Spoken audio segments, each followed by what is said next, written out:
নমস্কার, কেমন আছেন সবাই? শ্রীর ১৩ পার্বণের আরও একটি পর্বে আপনাদের সবাইকে স্বাগত জানাই। আজকে যে রেসিপিটা শেখাবো সেটা একদম ইজি পিজি রেসিপি। বাড়িতে লোকজন এলে, পার্টি বা গেট টুগেদার হলে এই রেসিপিটা অনায়াসে বানিয়ে ফেলতে পারবেন। চিকেন মহারানি। নামটা যত ভারী, চিকেনটা বানানো কিন্তু ততটাই সহজ। তাহলে চলুন আর দেরি না করে শুরু করা যাক। চিকেন মহারানি বানাবার জন্য আমি এখানে 500 গ্রাম হাড়শুদ্ধ চিকেন নিয়েছি। এরকম ড্রামস্টিকের পিসও ব্যবহার করতে পারেন। চিকেনটাকে প্রথমে ম্যারিনেট করতে হবে। তার জন্য দিয়ে দেবো হাফ পাতিলেবুর রস, সঙ্গে দিয়ে দেবো হাফ চা চামচ পরিমাণ গোলমরিচ থেঁতো করা।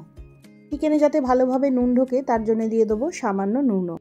সব উপকরণগুলোকে ভালো করে একবার মিশিয়ে নেব। ম্যারিনেশনটা যাতে চিকেনের গায়ে ভালোভাবে ধরে তার জন্য দিয়ে দেবো 1 চা চামচ মতো সাদা তেল। আবারও একবার সব উপকরণগুলোকে ভালো করে মিশিয়ে নেব। এবার চিকেনটাকে আধ ঘন্টা থেকে 45 মিনিট রুম টেম্পারেচারে ম্যারিনেট করতে হবে।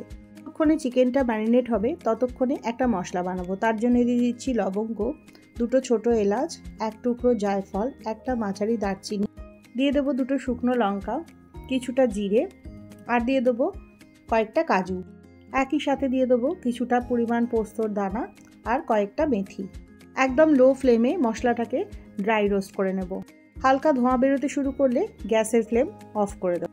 অফ করার পরে এর মধ্যে দিয়ে দেবো 2 চা চামচ পরিমাণ কসুরি মেথি। মশলাটুকুর মধ্যে যে তাপটা আছে তাতেই এটা খানিকক্ষণ নাড়াচাড়া করব, তবে গ্যাস একদম জ্বালাবো না। এতে কসুরি মেথিটা রোস্ট হবে কিন্তু কালারটা চেঞ্জ হবে না। এবার এটাকে ঠান্ডা হতে দেব। এছাড়া লাগবে একটা মাঝারি সাইজের পেঁয়াজ। পেঁয়াজটাকে বেশ পাতলা পাতলা স্লাইস করে কেটে নিতে হবে। পেঁয়াজটা স্লাইস করতে করতে মশলাটাও এখন রুম টেম্পারেচারে চলে এসেছে। এবার মশলাটাকে একটা মিক্সার জারে নিয়ে গ্রাইন্ড করে নেব। মশলাটাকে বেশ মিহি করে গ্রাইন্ড করতে হবে। এবার রান্নায় চলে যাব। তার জন্য প্যানে নিয়ে নিচ্ছি কিছুটা সাদা তেল। তেল ঘি মিশিয়েও কিন্তু ব্যবহার করতে পারেন। তেলটা গরম হলে পেঁয়াজের টুকরোগুলোকে দিয়ে দেব। মাঝারি আঁচে পেঁয়াজটাকে ট্রান্সলুসেন্ট করে ভাজবো। পেঁয়াজটা নরম হয়ে এলে এবার এর মধ্যে দিয়ে দেবো ম্যারিনেট করা চিকেনটা। চিকেনটা দিয়ে গ্যাসের ফ্লেমটা হাই করে দিতে হবে। হাই ফ্লেমে চিকেনটাকে নাড়াচাড়া করব যতক্ষণ না চিকেনটার কালার চেঞ্জ হয় আর একটা হুইটিশ ভাব এসে যায়। মিনিট 5 নাড়াচাড়া করার পরে দেখুন এখন চিকেনটা বেশ সাদা সাদা হয়ে এসেছে। এবার এতে দিয়ে দেবো কিছুটা লঙ্কা গুঁড়ো আর দিয়ে দেবো প্রয়োজন মতো নুন। ম্যারিনেশনের সময় নুন ব্যবহার করেছিলাম আর ড্রাই রোস্টের সময় 2টো লঙ্কা ভেজেছিলাম, তাই নুন আর ঝালটা একটু বুঝে দিতে হবে। আবারও মিনিট 2 মতো নাড়াচাড়া করে নেব। তারপরে গ্যাসের ফ্লেম কমিয়ে ঢাকা দিয়ে দেব। ততক্ষণে চিকেনটা সেদ্ধ হবে ততক্ষণে একটা বোলে নিয়ে নিচ্ছি 4 চা চামচ মতো টক দই। ভালো করে টক দইটা ফেটিয়ে নেব। 7-8 মিনিট পরে দেখুন চিকেন থেকে বেশ কিছুটা জল বেরিয়েছে। এই জলেই কিন্তু চিকেনটা পুরো সেদ্ধ হবে। এবার এর মধ্যে দিয়ে দেবো টক দইটুকু।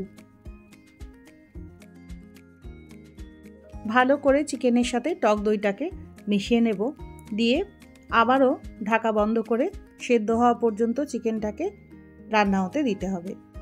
10 পরে দেখুন জলটা অনেকটা রিডিউস হয়েছে আর তেল ভেসে উঠেছে। এবার দিয়ে দেবো মশলাটুকু। মশলাটা পিষে রেখেছিলাম, তার থেকে 2.5 চামচ মতো মশলা আমি এখানে ব্যবহার করেছি। অফ করবেন, প্রথমের চামচটা শ্যুট করা হয়। মশলার গন্ধটা যাতে চিকেনের সাথে ভালোভাবে ইনফিউজ হয় তার জন্য 2-3 মিনিটের জন্য আবারও ঢাকা দিয়ে দেবো। হাই ফ্লেমে 2-3 মিনিট পরে ঢাকা খুলে দেখুন এখন তেল ভেসে উঠেছে আর চিকেনটা একবার চেক করব সেদ্ধ হয়েছে কিনা। বেশ ভালোভাবেই সেদ্ধ হয়ে গেছে। ঢাকা খুলে আরও 1 মিনিট হাই ফ্লেমে ফুটিয়ে নেব। একদম শেষে টকটাকে ব্যালেন্স করার জন্য দিয়ে দেবো হাফ চা চামচ চিনি। মনে করলে চিনিটুকু অ্যাভয়েড করতে পারেন। ব্যাস, তাহলেই কিন্তু চিকেন মহারানি একদম সার্ভ করবার জন্য রেডি। সব শেষে গ্যাসের আঁচ বন্ধ করে দিয়ে দেবো 2 চা চামচ ফ্রেশ ক্রিম। গ্যাসটা জ্বালানো অবস্থায় ক্রিমটা ব্যবহার করবেন না কখনোই, তাতে ক্রিমটা কেটে যেতে পারে। ক্রিমটাকে ভালোভাবে একবার মিশিয়ে নেব। এবার গরম গরম চিকেন মহারানি সার্ভ করে দিন। ওপর থেকে ছড়িয়ে দিন গার্নিশিংয়ের জন্য কিছুটা ধনেপাতা কুচি। লুচি, পরোটা, লাচ্ছা পরোটা কিংবা নানের সাথে চিকেন মহারানি একদম জমে যাবে। রেসিপি ভালো লাগলে চ্যানেলটা সাবস্ক্রাইব করতে কিন্তু ভুলবেন না। বাই।